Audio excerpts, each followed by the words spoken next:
17th Century Histories Part 2, the Italian Ars Historica debate. A group of 16th century, going back to the 16th century for some context, a group of 16th century Italian scholars, often referred to as three Trattatisti, asked direct questions about the nature and goals of history writing. The modern lack of appreciation for their work stems from the fact that the Trattatisti chose to argue the case of history within the traditional confines. Within these limits, however, where the influence of rhetoric, with its rules for how and what to question, was still strong, history had a clear identity and a theoretical basis that was sufficiently sophisticated to be an ars, or art, a term best understood here as an accepted intellectual discipline with its own methodology. The ars historica, or art history, scholars were to a degree unusual for historians. Professors. We had Speroni, Francesco Robertello, Francesco Patrizzi, and Alessandro Sardi. Others held public office, such as Giovanni Viperano, a bishop, a historian, and he was also a legal advisor to King Philip II of Spain, and Uberto Foglietta, a lawyer at the Roman Curia and at the court of Savoy. Of Dionigi Atanagi, we know only that he was a freelance poet and very poor. These men argued, however, fervently for an art history, or ars historica, with close links to the ars rhetorica, or art rhetoric, in the manner of Aulus Gellius and Cicero. But Western intellectual development turned their effort into a splendid last hurrah of rhetorical historiography and left them among the forgotten losers. A few of these scholars, however, would have disagreed with Viperano's dictum that to write history means to narrate human events in a wise and attractive form. It is a task as difficult and laborious for the historian as it is useful and pleasant for the reader.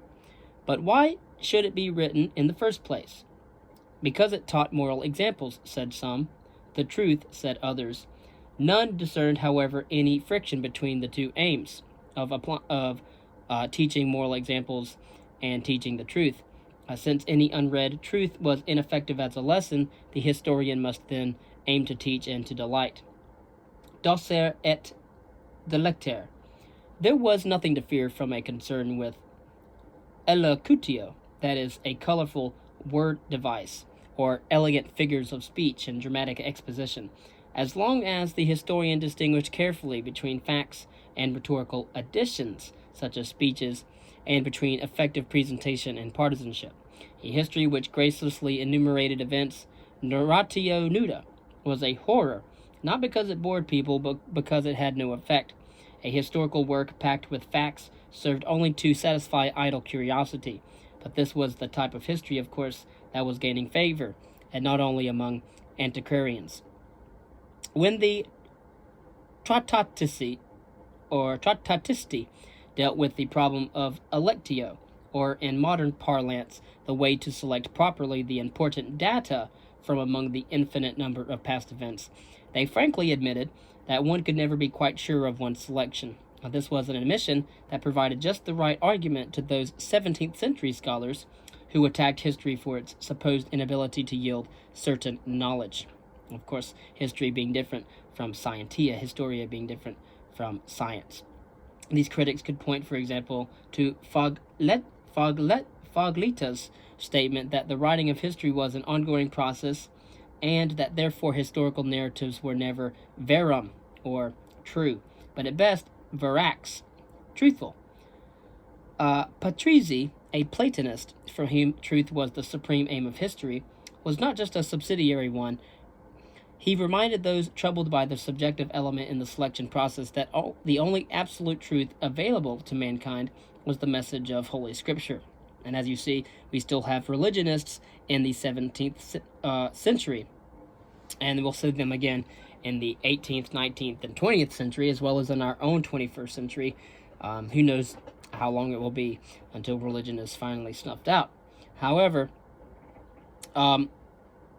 Atanagi argued that history's lessons were sufficiently true to relieve every generation of the need to redesign anew the rules of communal life, true enough to instruct the present by the past, to strengthen religion as the foundation of human civilization, and to free human beings from the fear of change. History was so potent an instrument for enlightening humans on the affairs of the world that some Tratatisti thought it suitable only for a few. Viperano would have barred youths from access to historical accounts because they lacked the wisdom and maturity necessary for such grave matters. Speroni went even further and would have closed all history books to the people, or the masses, since such books contained too much analysis of the working of the state. Knowledge of that kind would disturb the obedience of the subjects. Only historians and leaders of communities could be permitted, or should be permitted, to read history books.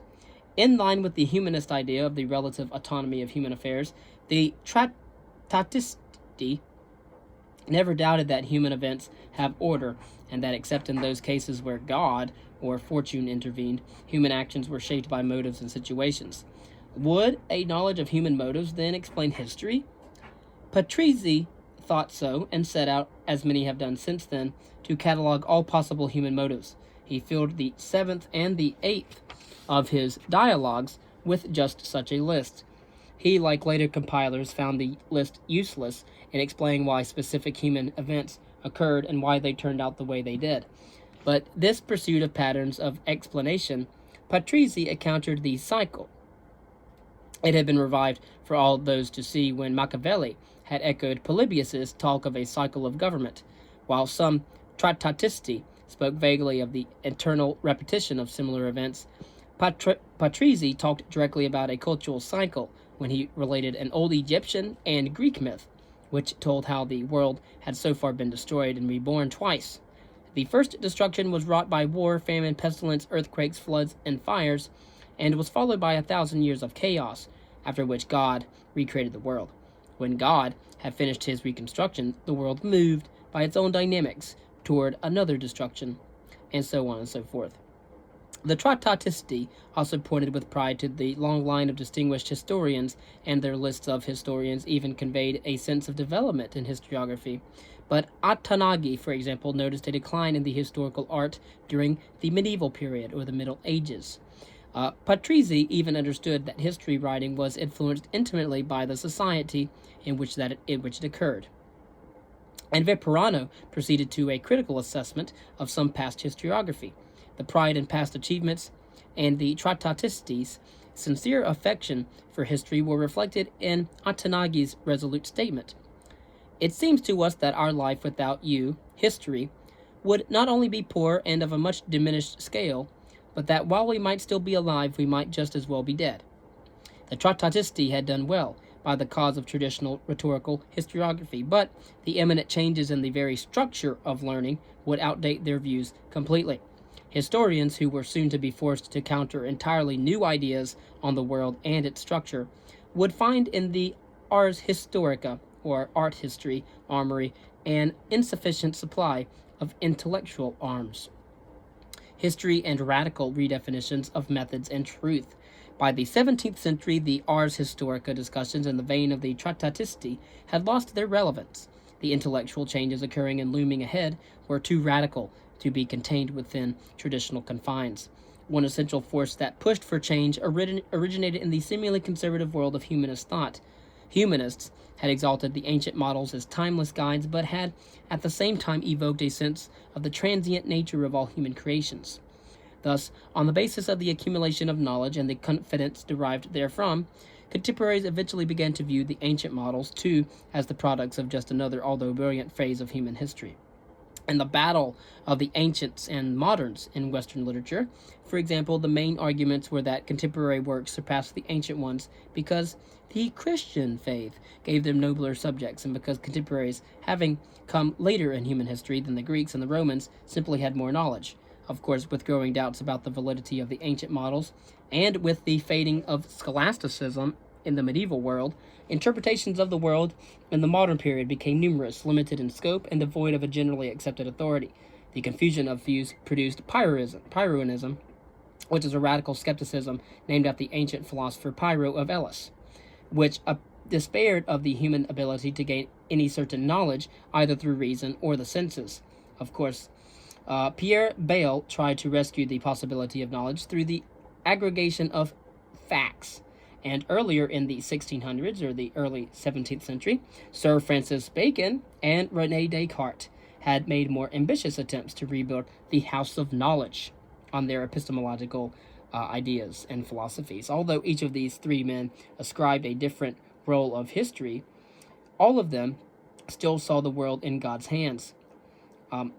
Although Francis Bacon was not religious, and Descartes is suspect. Within that world, however, human phenomena represented a network of forces and bodies whose functioning did not involve God at every step. God planned, created, and governed the world and its events in a general way, but he gave much home rule to human beings. That opened the workings of the autonomous world to exploration and explanation. For Sir Francis Bacon, the quest for truth was no mere endeavor of curiosity. It held the promise of improving the condition of the world, even of restoring it to the condition it had been in before the fall of humanity. He advocated studying the world by the inductive method. This involved the observation of phenomena, including typical and atypical instances of every event, and then the compilation of insights in order to make possible generalizations. The experimental philosophy, with its exclusion of speculation and system building, was quite compatible with the spirit and some of the practice of the historiography of the time. Indeed, Sir Francis Bacon had a well-defined place for history in his structure of knowledge. And so, in Bacon's structure of knowledge, you have several columns. In the first column, you have functions of the mind. In the second column, you have correlated subjects. The functions of the mind, under reason, you have philosophy, which is natural history, memorials, or analytic narratives. Under another function of the mind is imagination, which goes under civil history or perfect histories of time, which is chronicles of persons, biographies, and of single actions, narratives. And then you had another function of the mind in Bacon's structure of knowledge, which was memory, which he had a correlated subject, history, which talked about antiquities or physical remainders, as well as etymology and genealogy. And, of course, that included political, literary, and ecclesiastical history as well. And so history clearly had the limited purpose of bringing together the factual material which could be used by philosophers and poets for formulating general insights and lessons. In a thoroughly traditional manner, Sir Francis Bacon also kept the writing of history separate from the search for its sources, memorials, and antiquities. Of course, that explains why his History of the Reign of King Henry the Seventh did not employ his empiricism, which a search for sources could have partially satisfied, but instead it remained a compilation of existing accounts, just refashioned in the humanist manner. Some intellectual kinship with Sir Francis Bacon's views existed in the ideas propounded by Pierre Bayle, late in the 17th century.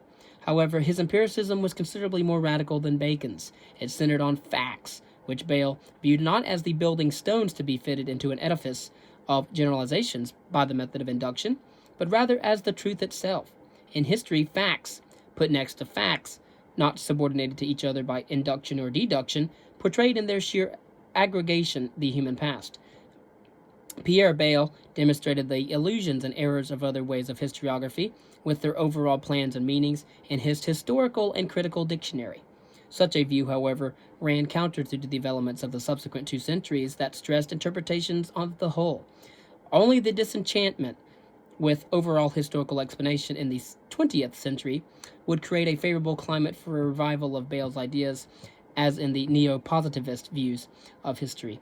Historiography was much less compatible with the views of Sir Francis Bacon's younger contemporary, René Descartes. Of course, as you know, both existed in the 16th century. And René Descartes, who anchored his sense of certainty in human consciousness, he said, "I think, therefore I am. I doubt, therefore I am." That thinking I, a part of the world of the mind, confronted the world of moving, extended bodies. In intellectual inquiries, the two worlds encountered each other, as the inquiring subject and the investigated object. Such inquiries would yield trustworthy knowledge and certainty if and only if they proceeded from self-evident axioms by way of deductive reasoning and the mathematical method. That process of inquiry fitted the real world of abstract substances and causes, but not the everyday world of smells, sounds, colors, love, and hate, the very world that historians investigated and found full of phenomena unique, unpredictable, and impervious to such deduction. Of course, instead of using logic and mathematics, which proceeded from a few self-evident principles, to more and more detailed insights, historians needed to observe and also to interpret. For such impurity, historians were exiled to the fringes of the Cartesian world, to the wasteland of recording trivia and of chronicling the follies of man before Descartes. But like Aristotle before him, Descartes expelled history from the hall of philosophy, the place of proper truth and truth-seeking. In effect, he also severed history's connection with the newly emerging scientific disciplines, which found the mathematical method congenial. What then were historians to do in a Cartesian age? The erudite answer was that most historians went their accustomed ways unaware of the problems that the new intellectual developments posed. Fortunately, historians, without planning to do so, had been formulating over many decades a partial answer to those who doubted the truth of history. The main elements of this answer were derived from Italian humanist historiography, a rigorously critical attitude towards texts and undocumented traditions, French legal history, the importance of primary sources, and of course antiquarianism, the widening of the repertoire of sources to physical remains, the enlargement of subject matter to institutions and non-political matters, and the cultivation of the ancillary disciplines. The use of at least some of these elements characterized a type of history best called erudite history.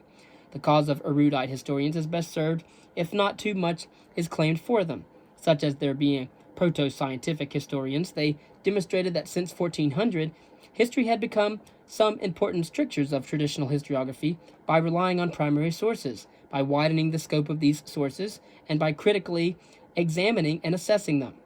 When they then kept interpretation to a minimum, the erudite historians could think that they had made historiography impervious to its contemporary critics. Shortly after the year 1600, however, two scholars who had excelled in antiquarian studies published their last works. The Frenchman Jacques Auguste de Thou's History of his Time, and the Englishman William Camden's Annals of England in the Reign of Elizabeth. Both books, History of his Time and Annals of England in the Reign of Elizabeth, were contemporary histories, the last segments of which were withheld from publication until after the death of their authors. English historiography of the early 1600s still existed at the border shared by antiquarianism and erudite history. Again, erudite history was mainly constructed from the Italian humanist historiography, a rigorous critical attitude towards texts and undocumented traditions, French legal history, the importance of primary sources, and antiquarianism, again, the widening of the repertoire of sources to physical remains, the enlargement of subject matter to institutions and non-political matters, and the cultivation of the ancillary disciplines. Sir Robert Cotton went on quietly collecting books, manuscripts, and documents, yet when he not only lent research materials to scholars, but he also engaged in politics. He eventually paid the price of other politically active historians, which was imprisonment.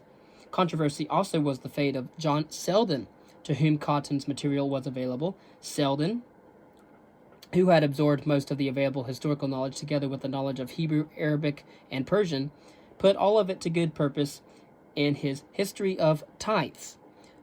In there, John Selden described with the support of meticulous research the practice of tithing throughout the centuries, as if it were a neutral topic and not one that touched on the vital nerve of the English church. Of course, an equally learned man, Sir Henry Spelman, created other sensitive issues in his various tracts, especially in his History and Fate of Sacrilege. Posthumously published, the work decried the dissolution of the monasteries by Henry VIII, an attitude contrary to the prevailing one. More typically for erudite history, most of Selden's and Spellman's works evoked little controversy, even though they revised time-honored traditions when they made readers aware that the Norman conquests in 1066 had brought a distinct change in law and, by that implication, in society. Although the two scholars spoke critically and strictly in terms of how specific features had changed, and not of a system-wide change, they came close to defining a feudal period in the English past. Of course, that made it possible later for others to gain a clear sense of development and an appreciation of the medieval period or the Middle Ages. Erudite history, however, became neglected in the decades of turmoil into the constitutional settlement of 1688. Reinvigorated erudition, a revival manifested by the works of Thomas Hearne, and signaled above all by Thomas Maddox and his History and Antiquities of the Exchequer, published in 1711.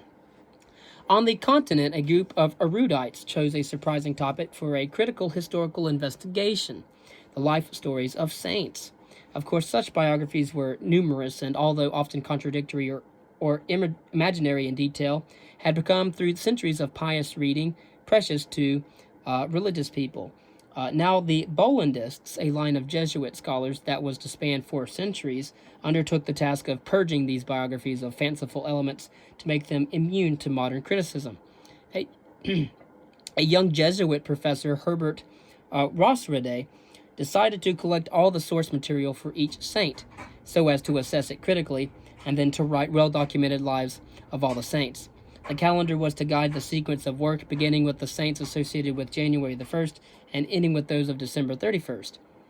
After his death, of course, in 1629, John Bolland continued the project, gained the necessary material support, and secured the assistance of 2 excellent scholars, Godefroy Henskens and Daniel van Papenbroek. Thus began the Acta Sanctorum, a collective of historical endeavor of unexcelled continuity, intensity, and thoroughness. Of course, after 1670, scholars from Benedictine congregation of Saint Mar also tried to blend piety and the new criticism together. Unlike the Bollandists, the Marists had only a loose work program centering on a new history of the Benedictine order, the stories of Benedictine saints, and critical editions of some medieval works. Actually, however, the brilliant Marists who served the cause of erudition went well beyond that program. Luc d'Archery collected a substantial library and sponsored talented Marists, among them Jean Mabillon. The later, Jean Mabillon, edited with d'Archery the Acts of the Benedictine Saints and published documents, collections, and a liturgical history. But most important of all for the historiography, Mabillon published his De Re Diplomatica, published in 1681. This was a handbook that contained a summary of his methods of assessing medieval sources. It included the internal and external criticisms of documents and an analysis of and guide to Latin paleography. It became the trusted guide of scholars for nearly 200 years. The Marists' link to the 18th century was Bernard de Montfaucon, who created the science of Greek paleography, edited works by Greek church fathers, and pioneered in archaeological studies. Of course, he and other French scholars were favored by a situation which saw Louis XIV's France, internally peaceful, and the church, secure in its position at the time, sympathetic to intensive and prolonged critical scholarly studies. The harvest was rich. Aside from the Marist work, Sebastien Le Nain de Tillemont brought forth an ecclesiastical history of the first 6 centuries, and then a corresponding history of the Roman emperors. Etienne Balouse, a fervent Gallican, edited documents from the Frankish kingdom and wrote a history of the Avignon popes. Sieur du Change, or Charles du Fresnay, compiled a handbook and other handbooks for the study of medieval Latin and Greek that proved invaluable to historians. And then we have the origin and early forms of American history. At a far distance from contemporary historiographical developments, the earliest histories of the New English settlements in the North America were written in 2 dissimilar manners. One according to the biblical view of human destiny. Of course, that is not foreign to anything that we've read about up until this point. But of course, and the others as a secular reporting of a collective venture in economics and politics. Of course, in the years up to 1776, the 2 views gradually lost their distinctiveness and yielded to the historiography of regions and colonies, with only a very few signs of perception of a new nation on the eastern shores of the North American continent. Those who after 1600 crossed the Atlantic from England, whether they sought a more prosperous life or a safe refuge from religious persecution, carried with them a Protestant historical view of the cosmos, the way of the English, the traditional memories of the English past. But the impact of the New World immediately began to erode that continuity as the American colonists developed their own identity. The early historical accounts by colonists showed how, with the exception of political developments, the history of England became less and less important to the American settlers. They rather told about life in the strange, often harsh land and dangers from the Indians. On those matters, the early historians of the states of Virginia and New England agreed, but they differed sharply in their central aims. The Virginia histories stressed greater material well-being, whereas those in New England focused on God's glory. As you will know, many of the people who were colonists in the Americas were extremely religious. Virginia, the oldest of the colonies, had an early history in John Smith's A True Relation, published in 1608, and a latter one in his General History of Virginia, New England, and the Summer Isles, published in 1624. John Smith, adventurer, ex-Turkish slave explorer, captain, and the leader who helped Jamestown survive, told the story of the settlers around the colony of Jamestown. He described how they lived, governed themselves, and worked, and in later editions related the story of a woman named Pocahontas. Smith generally remained truthful, although in order to encourage more English migration to Virginia, he sometimes dulled the edge of the harsh life there. Nature, so formidable a contestant, was painted as magnificent and benign. In the Northeast, nature posed an even more severe challenge to a group of English Puritan separatists called the Pilgrims, who in the year 1620 sailed into Massachusetts Bay and established the settlement of Plymouth. They were convinced that theirs was a sacred experience and that faith enabled them to endure severe hardships. Of course, they had despaired of life in England under Charles I and Archbishop Laud, and England they saw as doomed for her deviation from the Lord's path. Of course, in the new land, the Pilgrims set about the work of building a new Zion, or Canaan. And so that was their religious fervor, though it would be a center of redemption where God carried on his work. Thus, although the settlement was new, it acquired immediately a long history, one reaching back into biblical times and in which the settlers had a precise role. They were to be defenders of the Christian faith against spiritual corruption. The Pilgrims would have agreed with John Winthrop, a Puritan outside their ranks. Men shall say of succeeding plantations, the Lord make it likely that of New England. For we must consider that we shall be as a city upon a hill. The eyes of all people are upon us. Early in the Puritan period, when William Bradford and Edward Winslow of the Plymouth community wrote their accounts of the past, they intended their narratives of the bitter struggle for survival to be read as more than adventure stories for the curious, and the survival itself as more than a fortunate turn of events. William Bradford's History of Plymouth Plantation, published in 1646, and Edward Winslow's Journal of the English Plantations at Plymouth, 1622, were both records produced by governors of the colony who had intimate knowledge of the whole story. The Mayflower Compact, the terrible first winter, the explorations, settlement, crop raising, fishing, and the fur trading, and dealings with the Indians. Of course, all of that was bound together by the sense of historical continuity originating in the Pilgrims' faith. Divine providence, according to the Pilgrims, linked the brief story of a group of forlorn settlers in a wilderness with the similar story of God-fearing settlers in the time of ancient Israel. But in William Bradford's account, one senses a sad awareness that the purity of the original settlement was threatened by the many newcomers who viewed things differently from the first settlers. The same view of history as firmly guided by God shaped the historical works of Puritans who settled in the wider Massachusetts Bay Area. John Winthrop had a journal from 1630 to 1649. Edward Johnson in The Wonder-Working Providence of Zion's Savior in New England from 1628 to 1651. And William Hubbard's General History of New England to 1630. And then Cotton Mather's Magnalia Christi Americana, in which they described not so much the original venture, but the fate of the community led by what they called the saints, or those believers who demonstrated their status under God's saving grace. And in this community, it was extremely religious. Its society, government, and daily life, the important trade relationships, the Indians, and of course the basis for their lives, its theology. Of course, their accounts already reflect the settled life in which the routine was only occasionally interrupted by the extraordinary, such as the presence of the heretics, Roger Williams and Anne Hutchinson.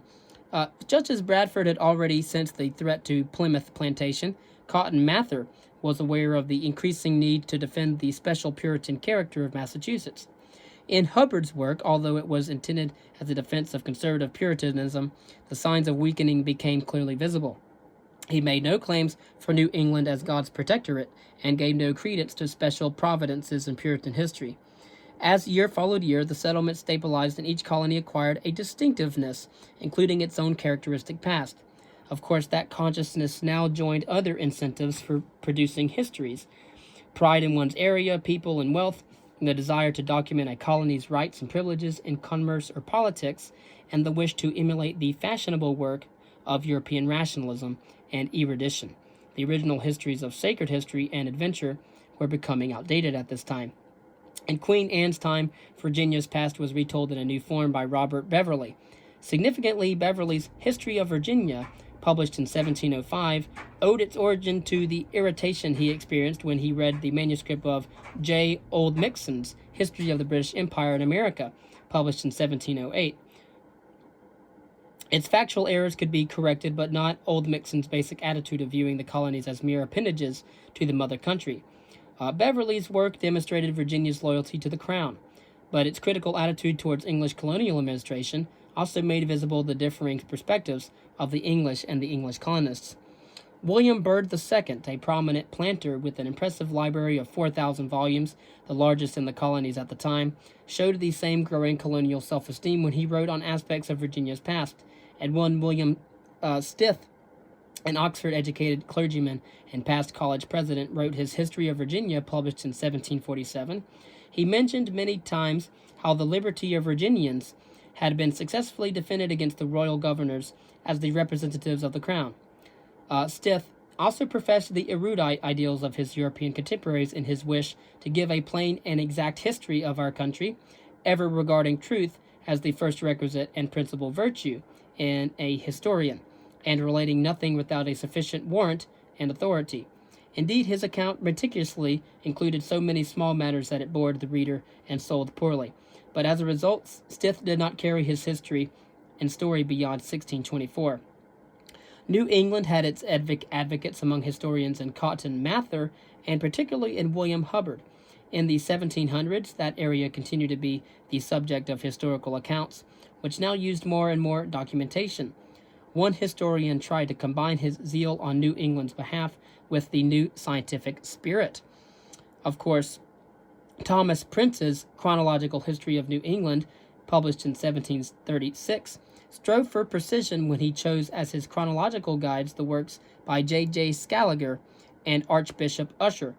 Prince's account, which spanned the time from the 6th day after creation to the year 1633, told little that was new, but could serve as a complete annals of New England. In encyclopedic fashion, he mentioned anything of possible importance, including land grants, changes in ministers, events of the church and public life, and what he termed providences. Unfortunately, the work's merits were defeated by its tedium. It did signal, however, a radical change in perspective. The proclamation of the New Zion had been replaced by a narrative which affirmed Sir Isaac Newton's mechanistic universe. Prince said New England and meant most of the time Massachusetts, a fact represented by other New Englanders who wished to portray their own colony's past, apart from the past of its famous neighbor. But time was running out on colonial historiography. John Calendar's Rhode Island history, with its plea to recognize that state as a religious creation, and then Samuel Smith's New Jersey history were not yet touched by the growing tensions which led to the events of 1766. Although Samuel Smith had already protested furiously against unjust taxation in New Jersey, Thomas Hutchinson told in the first volume of his history the story of Massachusetts, which, with full credit given to the early settlers, whose religious vision he, the Tory, did not share, but did in fact respect. The author, the last English civil governor of Massachusetts, had to write the remaining volumes of his history in exile. Another historiographical step was taken when, a quarter century before the American Revolution, the first history appeared, which conceived, though vaguely, the colonies as a complete entity. William Douglas, a petulant and quarrelsome Boston physician, wrote what he titled Summary View, Historical and Political, of the British Settlements in North America, from 1747 to 1750. In a curious book, it described, on the one hand, the American settlements in the broad context of the history of colonization since the ancient Greeks, and then, on the other hand, relied on a schematic handbook style which put historical accounts of each colony side by side. All along, however, the role of American Indians in colonial histories was neither primary nor cogent. The theoretical image of Indians as people still in a state of nature yielded soon to one shaped by observation and experience. Early histories carried mostly descriptive accounts of the Native Americans, often emphasizing Indian cruelty. Recorded failures to convert them led to interpretations which saw Native Americans as justly doomed for rejecting Christianity. Of course, the most realistic attempt at Native American history came from Cadwallader Colden, who was a physician and lieutenant governor of New York, who tried to teach his contemporaries a lesson with his History of the Five Indian Nations, published in 1750. If the provincials thought of more than holding the present territory, and Colden clearly wished them to expand, the Iroquois were key. The Iroquois could be a strong weapon in the Anglo-French struggle for empire. A quarter of a century later, James Adair wrote a history of the Native Americans of the South, still in the old manner, as children of nature and descendants of one of Israel's lost tribes.